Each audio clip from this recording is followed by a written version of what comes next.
Welcome to the Stoa.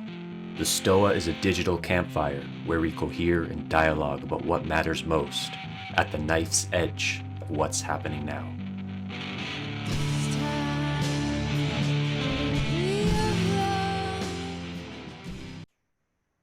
All right, hello everyone and welcome to the Stoa. The Stoa is a digital campfire where we cohere and dialogue about what matters most at the knife's edge. I'll be your MC today, and we are lucky to have Samo returning back after a 2-week hiatus with live players. So the way that our event's going to go today is Samo would talk for about 20 minutes, and then we'll move into a Q&A section. If you have any questions or comments, go ahead and put them in the chat. And during the question and answer period, you can deliver your question directly to Samo. And with that, thank you so much, Samo, for being here. Thank you for having me back. So today I will be talking about organized religion, in particular religion and how it helped shape the world and how it helped develop civilization into what it is. So much of what I describe as social technologies and people might think of as social technologies might come under the purview of the topic of religion, right? The term originates with language from ancient Rome, right? Religio meant this adherence to behavior, adherence to proper forms, adherence to all sorts of rituals and social activities. The concept of a secular state wouldn't have made any sense at all to the ancient Romans or the ancient Egyptians or the ancient Babylonians. They all interacted with it quite differently, however. In Sumerian city-states, their origin was of these countries held as basically, ruled by priest kings or at times even god kings. The official line on the Pharaoh of Egypt was that this was an embodiment of a divinity, that he was a god, not just a man appointed by gods. So that brings us to the first function, which I think is organized religion tends to cause this sort of legitimization of power, right? It's very notable that almost every state has needed to evoke something mildly supernatural, be it the Chinese mandate of heaven, be it, again, the Egyptian premise that there's rule by God or gods, and in the name of gods. Why is this need for supernatural legitimacy there? People might object and say that modern states don't have an appeal to supernatural legitimacy, that all they appeal to is the will of the people as such. But I want to note that, the most famous example of this in the United States Constitution has this, endowed by inalienable rights by their creator, right? That particular line reveals an appeal to supernatural principles.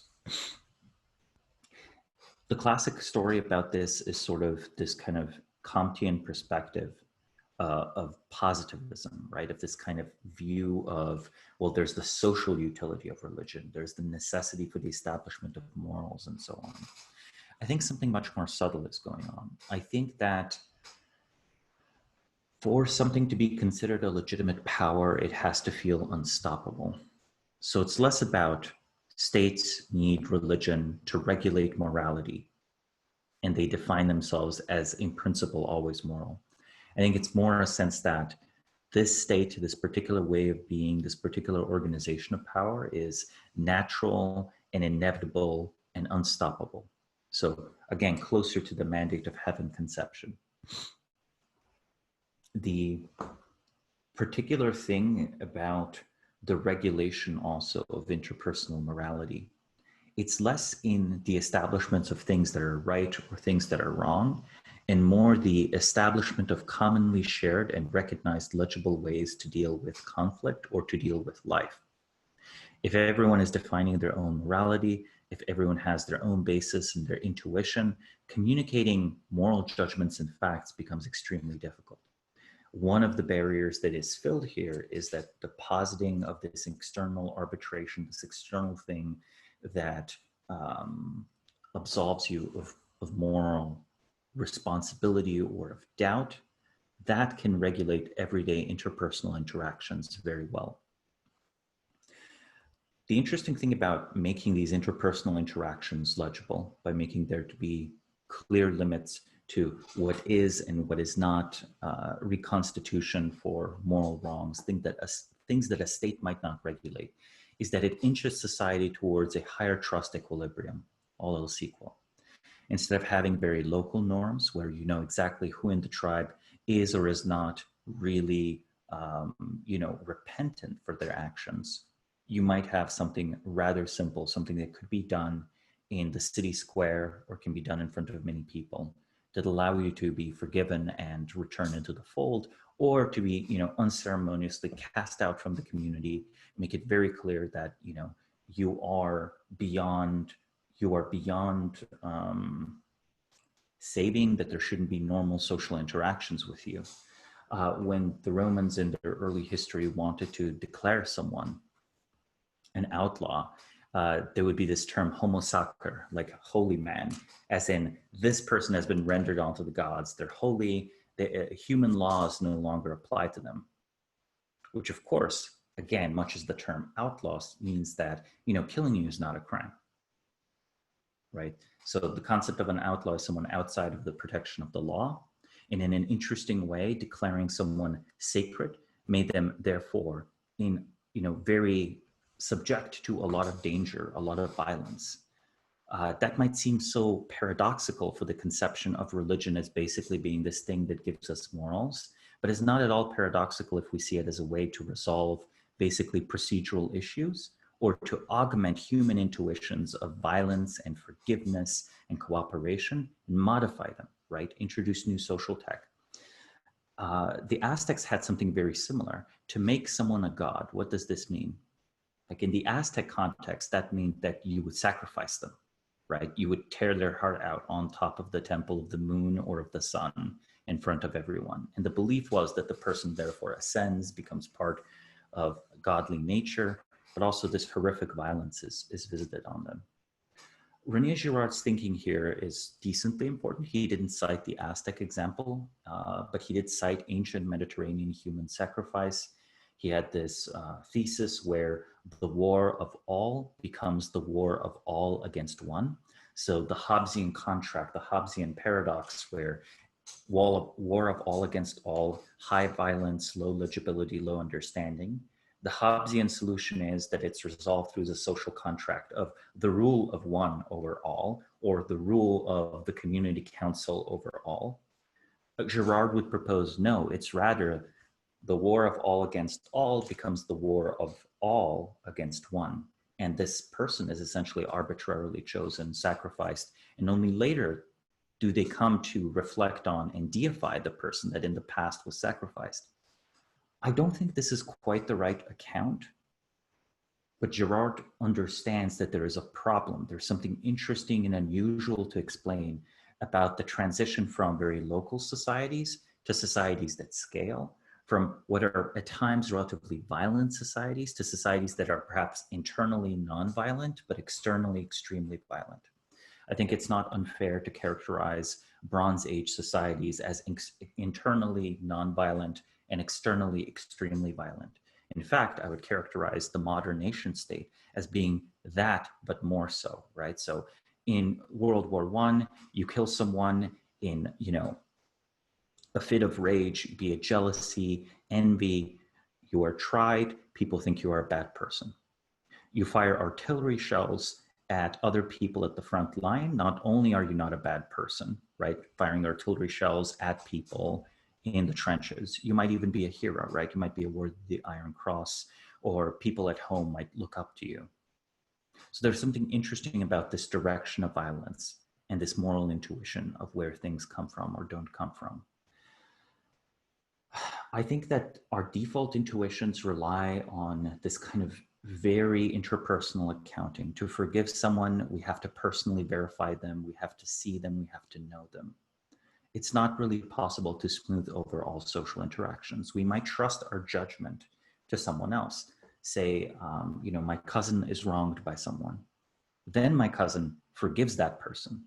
But should I forgive the person that slighted my cousin, that either cheated them out of a deal or assaulted them or something like that?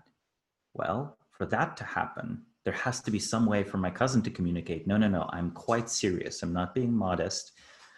I, in fact, absolve this person. Even that simple level, right? This very small level where you might imagine a few families and so on, might require a public act. Well, in whose name is the public act selected? Like, why are people gathered together? To say something like, oh, we're gathered together in the name of this community, already quietly, well, the community must have some purpose beyond itself. Communities perhaps can be stores of knowledge, right? Such as communities of practice, or can be stores of, they can be stores of resources. We can communally manage resources. But communities are never a purpose in themselves. There's always some sort of external purpose for their being, something that gives them legitimacy, right? When we say, well, this community has to self-regulate, are you talking about a company? Are you talking about a university? Are you talking about a social grouping? Are you talking about a religious fellowship? Each of these will have a different embedded justification. So for me to forgive my cousins, the person that wronged my cousin, right? Or the person that wronged me, if I want to make this clear to those who might be interested in me, we already have to gather the community. And we also have to have a story of why this community exists in the first place, why it's valid, why it's valid at all. So I think this is quite unusual. Why would we have to justify these everyday communities through some purpose? But we actually do. We do this all the time. The only partial exception I can think of is the family. And again, even family units need all sorts of intricate theological justification at times, or other types of justification. There were very serious arguments in early Christianity whether the correct move is to be unmarried, right? And there had to be significant debates back and forth to say, no, it is okay to be married. It's still important to be fruitful and to reproduce. Similar debates can be found in Eastern monasticism with regard to enlightenment. Well, is it even possible to practice non-attachment if you have children? Aren't children, like perhaps your own children, the thing that you must be most attached to, right? Wouldn't they be a source of suffering? Are you exposing them to suffering, right? Maybe we should just not have children. And if you look at people as purely biological machines, this kind of question doesn't really arise. But I think that's not quite right. So this, I think, possibly brings to the third feature. The first feature is legitimizing things by making them seem more powerful. So this is unmoving, unchangeable, such as the natural law of things. Gods or heaven or whatever set things to be so. The creator endowed people with rights. Don't ask further questions. Second is making social rituals that manage the community legible. And then in the organized religious context, not only is the forgiveness ritual or the ostracization ritual a standard in a single community, you standardized it all around the Mediterranean in, say, the late Roman Empire, right? The Roman Empire actually innovates by introducing a state religion that is much more standardized when it adopts Christianity than what existed before. The Council of Constantine makes the Roman Empire Christian by standardizing what it means to be Christian. Previously, the borders were very diffuse, and there were all sorts of syncretic religions and beliefs, and there were other movements such as the Mithrist religion and so on that had comparable traction, right? And of course, various philosophical revival movements that were much more popular among the intelligentsia. But a philosophical movement has to have these mechanisms of resolution of dispute, right? Of resolution of dispute. So beyond those two, the third really important function that we could give is it provides an account of what human beings are.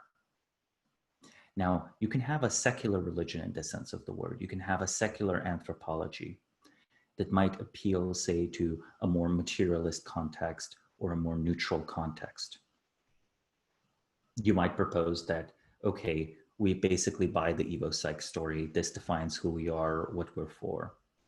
But the act of telling people what they are, they live up to it, right? So it's not chemistry.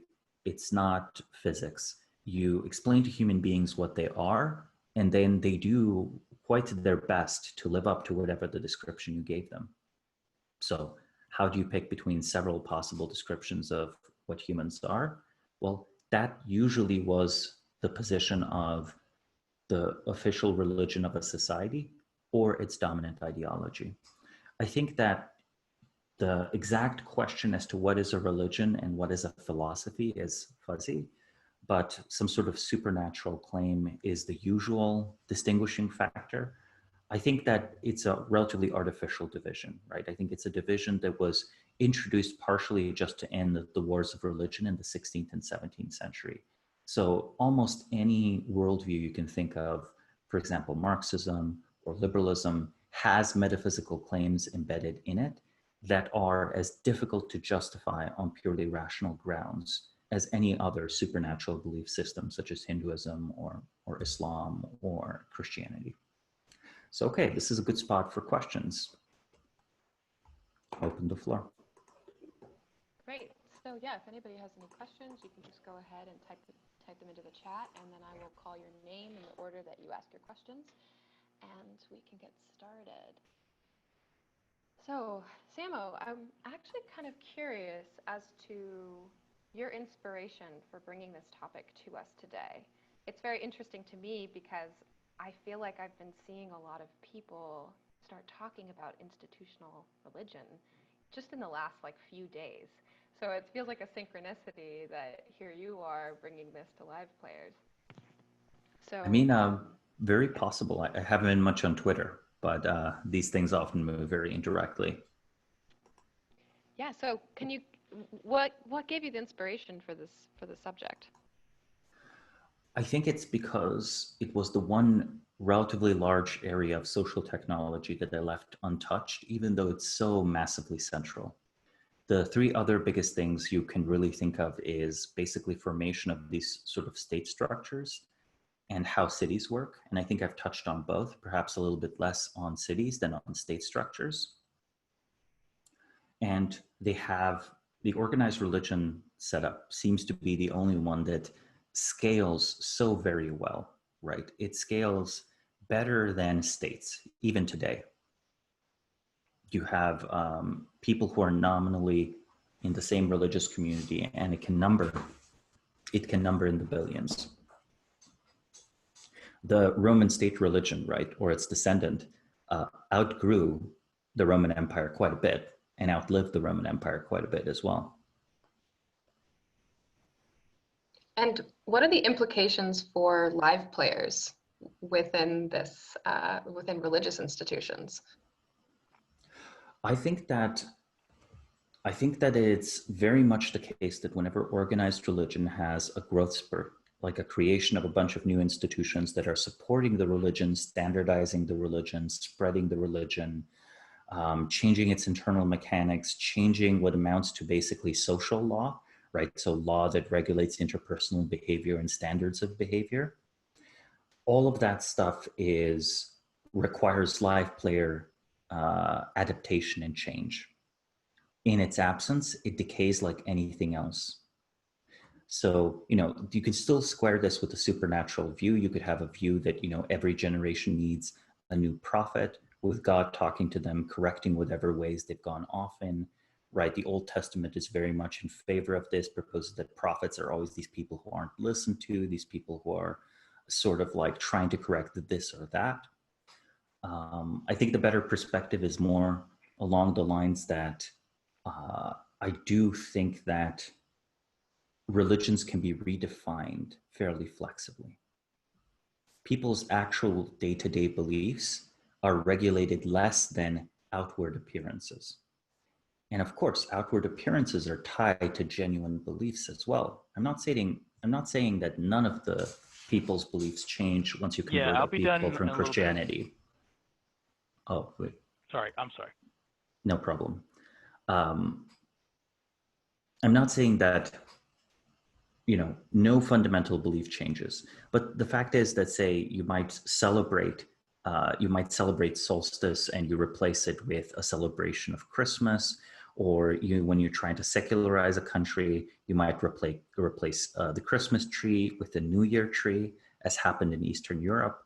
but somehow this pattern of celebration, dates of celebration, particular practices, even like, sacrificing, offering small offerings to to spirits of streams and trees, that stuff outlived the deconversion from paganism, the conversion to Christianity, by many hundreds of years. It was just practiced, right? Both in Europe and the Middle East in the 16th century, the 17th century, the 18th century. It only really vanished when you moved masses of people.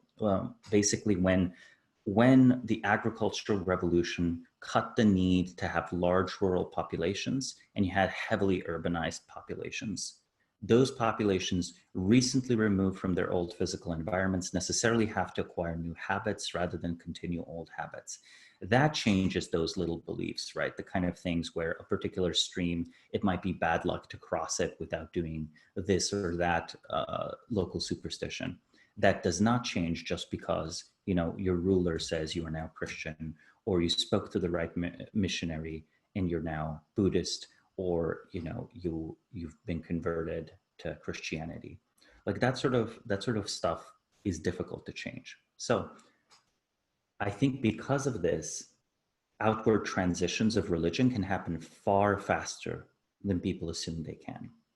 So while the pattern of a particular religion can be stable for a long time, possibly just because it's such a difficult design to get right, the geographical extent of it, the number of people attached to it, using it as the standard of interpersonal dispute resolution, of regulation, that can change massively in a single generation.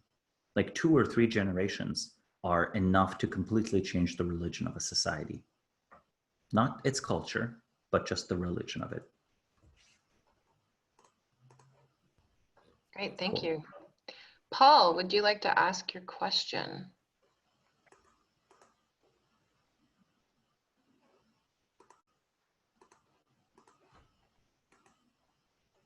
Well, I was just interested in the idea of metaphysical propositions embedded in things that we don't think of, things that we think of as fairly materialistic. I can sort of see, but I wonder if you would expand on, say, the metaphysics of inside of underneath Marxism as opposed to the metaphysics underlying liberalism, or other things like that.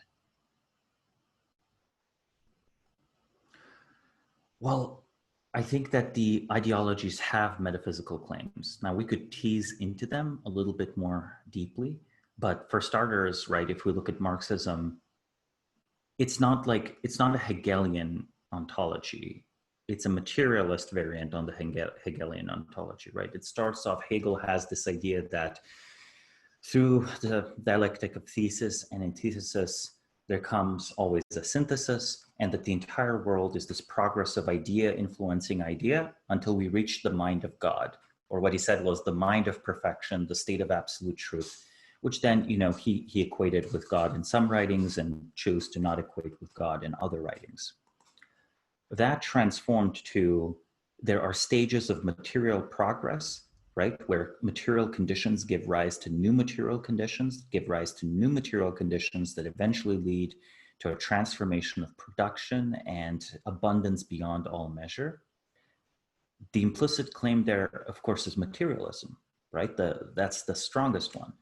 While materialism is very difficult to establish metaphysically, if you try to defeat solipsism as an alternative to materialism, it's super hard. Like, it's very difficult to come up with, any kind of argument that really does that persuasively or simply.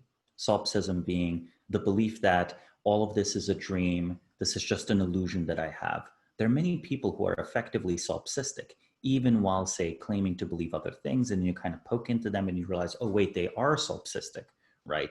They don't think any of this is real in this metaphysical sense or ontologically basic. And philosophies would you say are solipsistic? I'm sorry, I didn't understand. Which philosophies are solipsistic?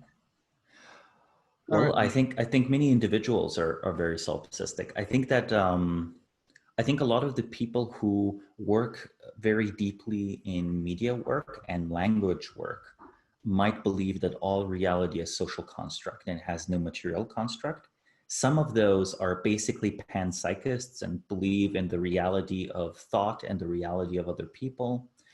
But others are more narcissistically oriented, right? And when I say narcissistic here, I don't necessarily mean that they love themselves. They might hate themselves. But it's more this question of, is like material reality, this table, this laptop, is this there, right? There are some people that are committed to variants of solipsism. You could find some types of Buddhism that would endorse it. But for the most part, this is like not explicitly endorsed, right? It doesn't make a good shilling point. It's not like, it's not a good protocol to interact with others. So I think solipsism, while popular, I think easily 10 to 20% of the population are solipsistic, usually does not find an organized, explicit, endorsed expression. So you kind of have to talk to a person for a while before they basically say that they are solipsistic. I'm a Buddhist. I don't like that aspect, but it does seem to me to be basically solipsistic. That, nothing Right. that we see is really there, really real. Right, right. And of course, again, this is just one possible metaphysical assumption.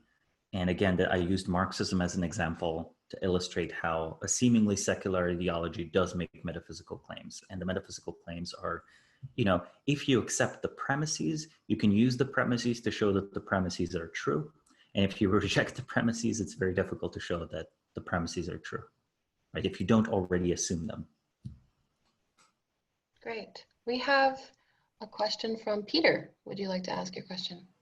Mhm.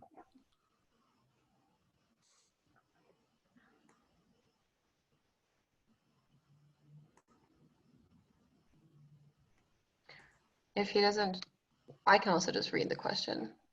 So Peter says, curious to hear Samo expand on his theme of millennials underperforming at acquiring power, possibly because of missing interpersonal skills. I recently shared a tweet where I said that it seems that the only type of power millennials understand is media power. Behind this statement is, of course, also the realization that throughout their lives, as they were growing up, the only kind of power they really experienced was sort of becoming Hermione Granger. That is, cohering, conforming, being teacher's pet, appealing, maybe complaining, maybe protesting, always asking an external authority that was unchallengeable and far away. And the only tool you really have in that situation, be it with parents or teachers or your boss, is this kind of verbal manipulation. So they start to conflate verbal manipulation to be the full spectrum of power. And they themselves are starved of material resources compared to previous generations. Now, if you look at the US distribution of wealth, you go by generations. Right now, it's very heavily biased towards older generations. Note, people like to simplify this and say it's like boomers versus millennials or whatever, but look at Gen X people. Gen X people have more wealth than millennials. Millennials have more wealth than, you know, Gen Z, Zoomers, right? The very youngest people. And not only do they have less wealth because they're at the start of their careers, they have less wealth than previous generations had at the same age, right? So much of our inequality is age coded, it's age distributed. Because of this, it's sort of like and it's surprisingly difficult to be upwardly mobile, both in US and Western society right now. So money is mostly not a viable source of power. And in fact, money can't buy you a lot of the things that are most valuable, not most valuable in this feel good way of like, you know, the things that truly matter, like, you know, your parents' love or whatever. I mean, just very, very practical things such as how can I use money to buy my way out of being kicked out of my own company? You can definitely, you know, even I think billionaires have a certain amount of class privilege, but anything below billionaire level can get canceled out of their own organization, for example, right? Can get pushed out either on the woke side or the anti-woke side. It doesn't really matter, right? Conservatives have always had their own version of cancellation.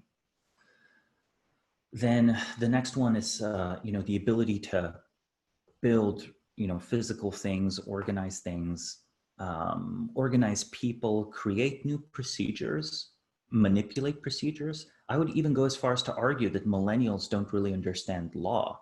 Now, law is super verbal, but it's not at the level of an interpersonal exchange, right? It's at the level of understanding of these kind of regulations that are distributed, plus this, again, practical aspect of what does or does not apply and what is and is not a valid verbal argument, together with, again, the right privileges, right? I think if you make the exact same legal argument as a citizen or as a lawyer, the argument will in fact be treated differently. I believe that. It's just very difficult to try to convince me out of it. Possibly, lawyers might be mildly offended at this suggestion, but I believe they're definitely a guild that is somewhat self-interested and responds to the markers of guild belonging or lack of guild belonging. But still, this is a type of power that you would think they would know how to grasp, but again, it's not.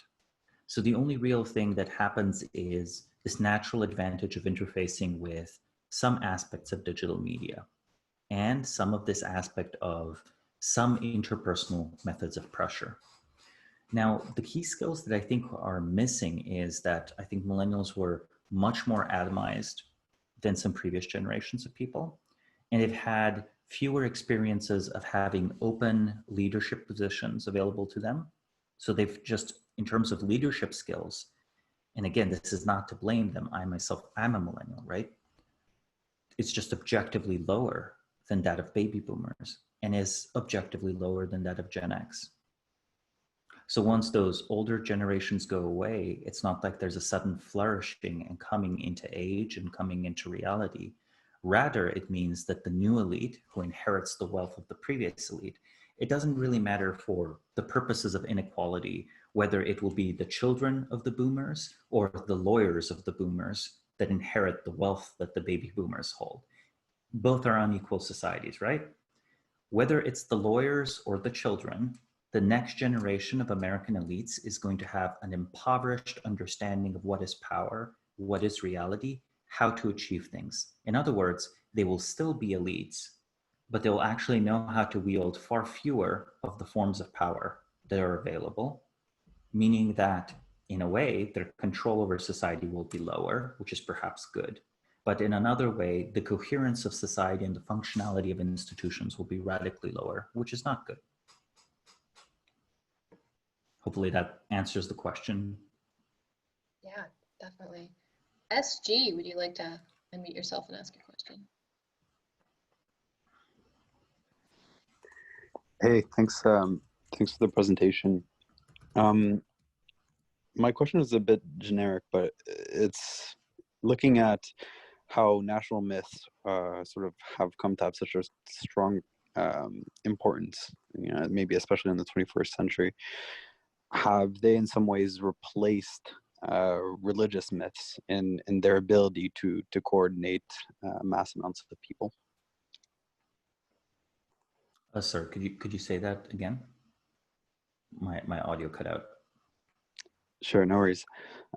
Looking at how national myths have gained quite a bit of importance, and maybe I'm thinking particular in the 21st century, have they replaced in some way the power of religious myths at coordinating mass amounts of people or large societies?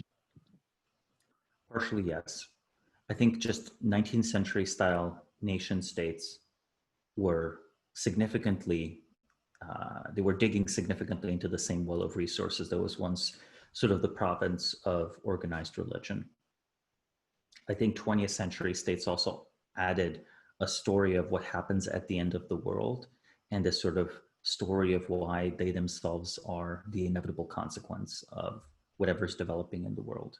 So I think that, yeah, to some extent it's been replaced, but I think it's been replaced through evolving in the same direction as organized religion, if this makes sense, at least in its key features, right? National school curricula in particular were the biggest convergence between states and organized religions. Up until, about 1800, the idea that you could get all the children in a country reading the same text is only really achievable to a religious authority. after that, it's sort of like, any petty bureaucrat that gets on the Texas Board of Education or whatever. Cool. Hopefully that answers the question. Great. Yeah, we have a question from Kermit Davis. Would you like to ask a question? Yes, thanks. So, hi, Samo. Has the United States entered its Augustan phase, not in the sense of prosperity, but in the sense that we're no longer a democratic republic, but pretend to be, or not? And I kind of think about the imperial presidency in terms of foreign policy, and then the growth of like uncountable bureaucrats in domestic organizations. Well, I think the US president is the emperor of Japan and not the shogun of Japan, by which I mean that he has ceremonial authority, right?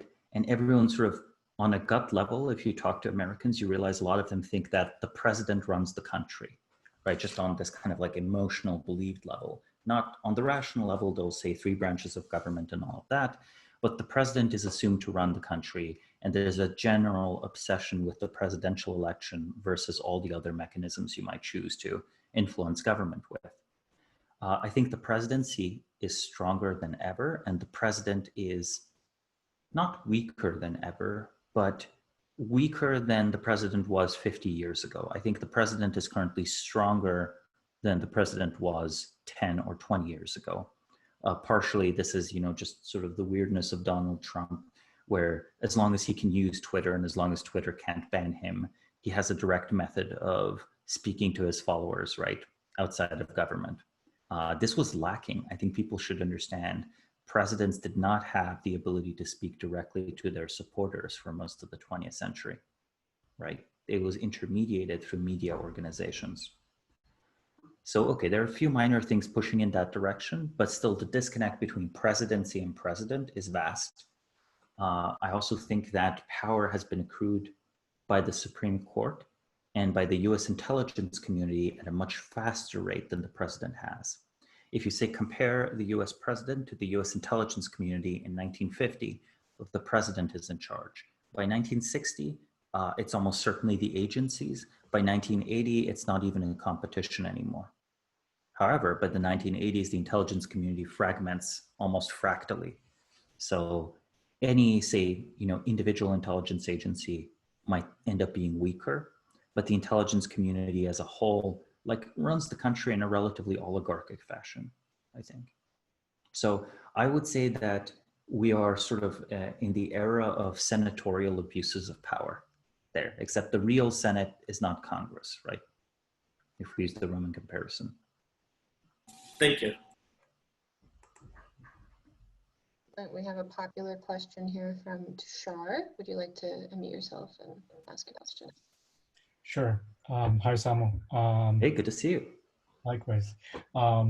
Great talk. I was wondering, some people have said that we should start cults. I'm not sure if you're of the same opinion, and if so, I guess the term cult brings to mind a certain anti-technological aesthetic, something like Branch Dravidians or whatever, or the Amish. So if we do have to start cults, what would be pro-technological, pro-social, pro-expansionary cults, and what rituals can we start? Thanks. Right. I think starting cults is difficult, and I know most cults are unproductive in the sense that they are economically exploitative of the membership of the cult. Some smaller number of cults are productive. There was a while ago an attempt to, introduce some of cult-like characteristics to economic life. And I think that I would encourage much more the reform of cults than the creation of new cults. So in other words, I think working with the framework of an existing organized religion and changing it massively probably leads to better outcomes. And one of the reasons why I think it leads to better outcomes, it constrains away all sorts of terrible design choices.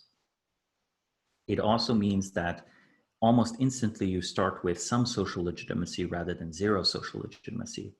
I think that society as a whole is a cult, and cults don't like competition. So as soon as you are starting a new, weird, strange cult that is inwardly oriented, even if it's economically productive, it enters a pathological relationship with the rest of society. And piercing this barrier, where you're no longer a competing organism, but you're more like the mitochondria of a cell, right? Like in a symbiotic relationship with the rest of the organism, it's extremely difficult. So it seems to me it's much easier to, try to transform or splinter an existing religious group that's highly active. So for example, right now I'm surprised, and hopefully I'm not seen as encouraging this, I'm just sociologically surprised that there haven't been more splinters off of the Mormon church, right? It seems highly active, well organized, people speak foreign languages, they're well off economically, yet they still are definitely solidly coordinated. But it's very, it's very central, right? It's kind of unusual that there hasn't been more activity there. A different one is, I think that there has not really been a proper attempt to leverage the winner takes all dynamics of online audiences with a particular religion. Arguably the closest thing that has happened in this space are the weird mega churches of the 1980s and 90s, but that's not internet native at all. So any sort of religion which could offer people a way to start shit posting as if they're members of that religion, and then eventually buying in completely digitally and entering virtual digitalized struggle sessions, oops, I mean confession, right? It's the same thing, would come to dominate society fairly quickly. So maybe the joke is, well, maybe such a religion is emerging, is just not calling it a religion, but that's a whole separate discussion for now. So yeah. Great. All right, let me see. So there's a question I'm going to ask on Coleman's behalf. What types of power are underrated by millennials? And then maybe Gray also was interested in maybe tying that in to the intersection between millennial culture and a culture of victimhood. Well, I think that, I don't think victimhood is chosen, but it's always participated in. So I think in a way, I think in a way, the fact that millennials can bond so well over what amounts to generational hatred suggests that they're quite comfortable with the world where they're not in charge. So I think when millennials come to be their own age group, they will continue to firmly believe someone else is in charge, even when they are in fact the person that is in charge.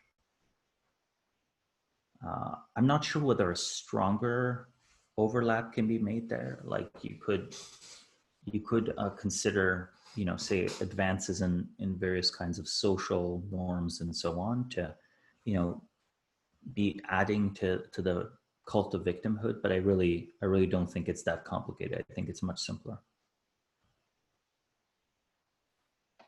And then, so you talked about, so connected to that, so what type of power are millennials not seeing themselves as interested in inheriting as the older generations, pass away and kind of a new changing of the guard may happen? I think that millennials don't tend to understand procedural power at all. For example, I would expect them to regularly make legal mistakes that baby boomers would not make, or underestimate the power of lawfare, so like, legal warfare, compared to public opinion warfare. They're going to tend to consistently overestimate the importance of public opinion pressure versus something like having the board of a company be all of your close friends and never ever putting enough people on the board to actually give you, enough people so that they produce the appearance of oversight, but don't actually exercise oversight. That's not a thing that I think most millennials intuit as a viable power move. And I think most people that are, say, at least Gen X age, understand it as a power move, but it means like selling out, man, right? They consider it bad.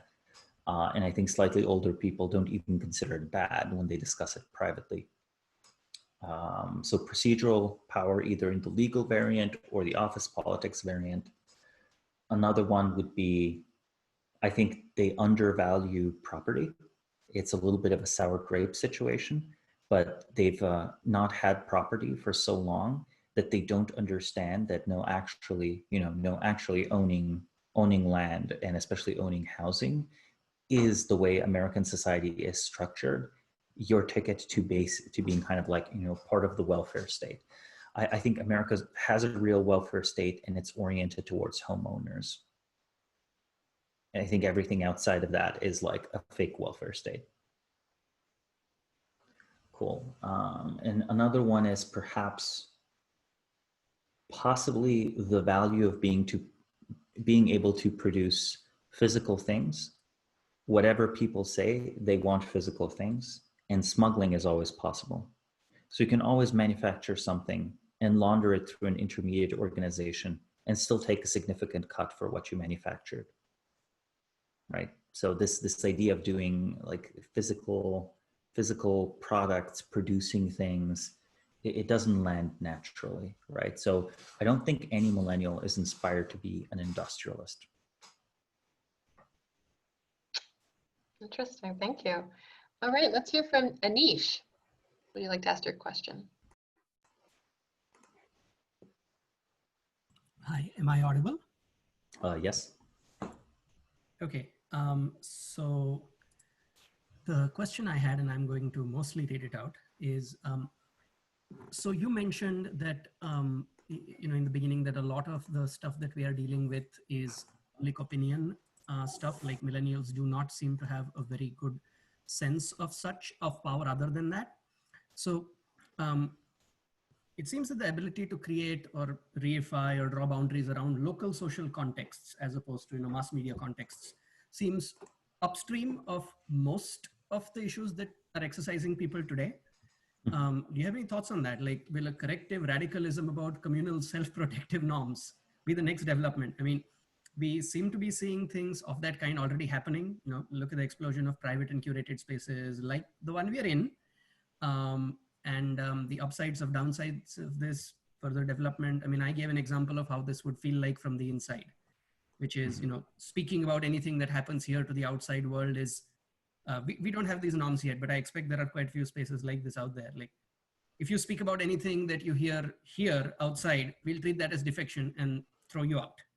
I think norms of that type are very weak online currently and are being actively undermined by central institutions. So the concept of doxing someone, that is exposing their private information for the purposes of provoking retribution against them in the physical world, right? So taking an online dispute, physical, right? That was an artifact of forum culture and blogging culture in the early 2000s. It's not an innovation of 2020. In fact, as social norms against it have decayed, partially encouraged by ever bolder journalism, right? Now, of course, I think journalism is now weaker than ever, right? In the sense that if the New York Times is trying to mess with Scott of Slate Star Codex, it is because the New York Times is weak enough that Scott of Slate Star Codex is seen as a significant intellectual authority to them. Like, this would have just been impossible in 2000 or 2005 or 2010 even. But still, they can set norms. They can set what is correct or not correct. And I think most people's intuitions that you could be earnest and real online have been destroyed. So I feel like a precondition for building communities of trust is self-trust when you are online. The idea that you could be earnest or real in a text conversation or in video. I think this, again, is an idea that predates 2010. It comes out of a desire for authenticity online. Sometimes it was paired with cypherpunk-like ideologies, right? It came from the era of pseudonyms and anonymity. It doesn't seem like a native idea for people that have primarily used, say, TikTok or YouTube or Instagram. For them, the online spaces where you produce and project the perfect self-image, the perfect manufactured product for the purposes of not being ostracized. and it's kind of a war of all against all. So if these kind of things happen, I actually have a very pessimistic prediction. I suspect they might happen in these online harassment movements. Every now and then there's something that provokes harassment online, and people kind of unify around harassment of that for a little bit. So perhaps like a very Girardian dynamic. But even those, I think, have a relatively short half-life right now. All right. Do you think norms will get of this kind of like strong spaces with very strong boundaries around them that the outer world doesn't even know about? Do you think these will become more prominent as time goes on, as I think in-person meetings without phones will start to be seen as quite subversive and dangerous. I think like 20 years from now, there will be a report that there will be an article in a mainstream publication saying the two senators met while leaving their phones at home. And that will be like in itself considered mildly scandalous, like proof that they were up to no good. But I think precisely because of that, the like physical in-person space will become, this equivalent of the fringe space of 1990s chat room, right? So it's almost an inversion, right? Nothing I write online could possibly matter. Nothing I write in physical space could possibly matter, right? It's switched over, need space and digital space. And what is the space for the marginal or for the private? Okay, thank you. Great. And as we're closing up here, I wanted to go back to an earlier question that was a little bit more about you, Samo. That was from Anjan. So I don't know, Anjan, do you want to unmute to ask? Oh, he says he wants me to ask it on his behalf. So, okay, here's the question. Who would you most like to interview in the world today, and why? And if you could interview them in private, maybe without your phones, is there a preference falsification you'd most like to try to poke at? Oh, that's an interesting question.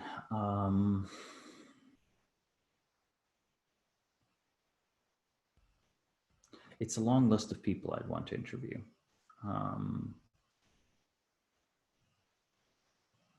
I think that if I could speak Chinese, I think a 1 hour private interview with Xi would be extremely useful. I would probably have a lot of fun, say, talking to like the Vladimir Putins of the world and so on, but I feel like I understand them much better. And I feel like I would learn much more about Chinese culture. In terms of intellectuals, I think there's some exceptional people active today. But for nearly all of them, I think, let's put it this way. I think nearly every intellectual that's active in public right now is more in the business of participating in the discourse than shaping the discourse. In a strange and very interesting way, Xi has more ability to shape the discourse because he's the head of state of a rising society and at a massive censorship apparatus as well, on top of that, than any sort of individual public voice can.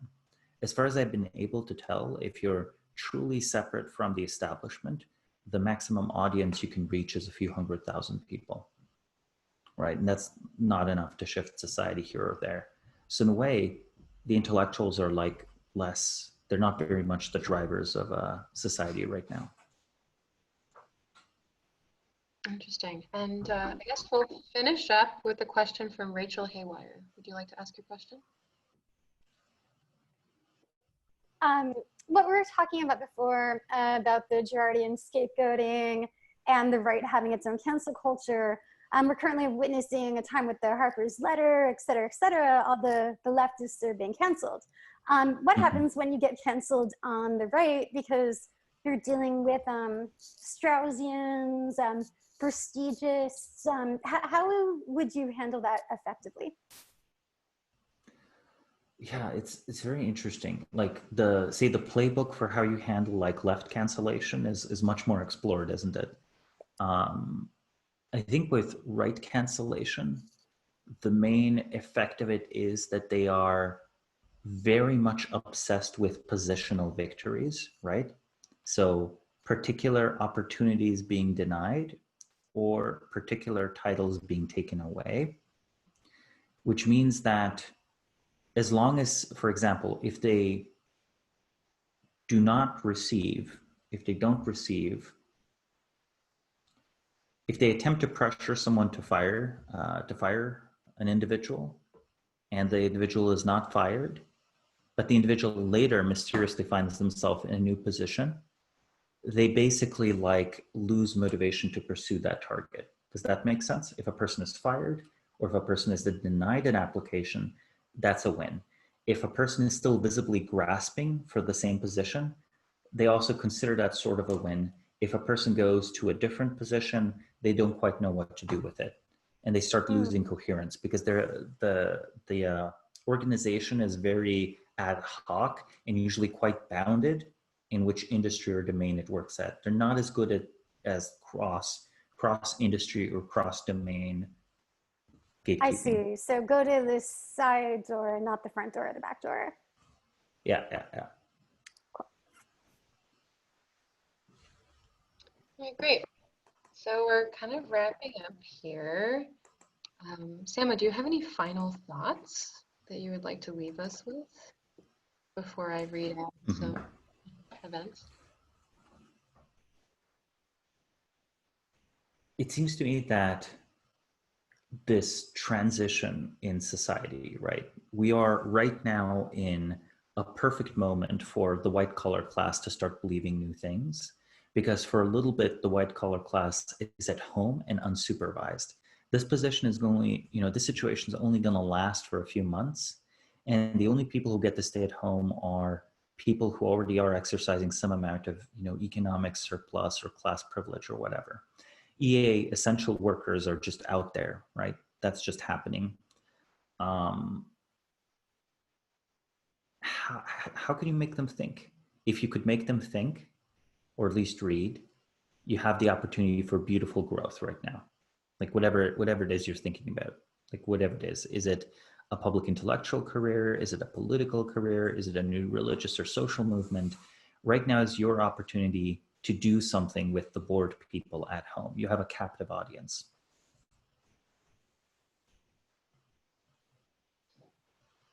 It's a great provocation. Okay, well, thank you so much for being here. And did we decide we're going to be doing live players every other week from now on? Yes. Great. So in 2 weeks, come back to the Stoa to see live players with Samo Burja. And it's always a pleasure. And let me see here. So what we have coming up at the Stoa. Tomorrow we have Socratic speed dating with myself. That's going to be, I'm bumping it up a half hour earlier, so it's going to be at 6:30. So if you would like to come and meet some of the people here at the Stoa, you can join me then. And then we'll also have the Dark Stoa with Pat Ryan. You can check out any of our events at thestoa.ca. And if you feel inspired to give a gift to Samo, you can visit our gift economy page on our website. I'm sure he would appreciate it. And thank you all for being here today. We see the Stoa as a gift, and we appreciate all of your attention and commitment to this community. So we will see you later.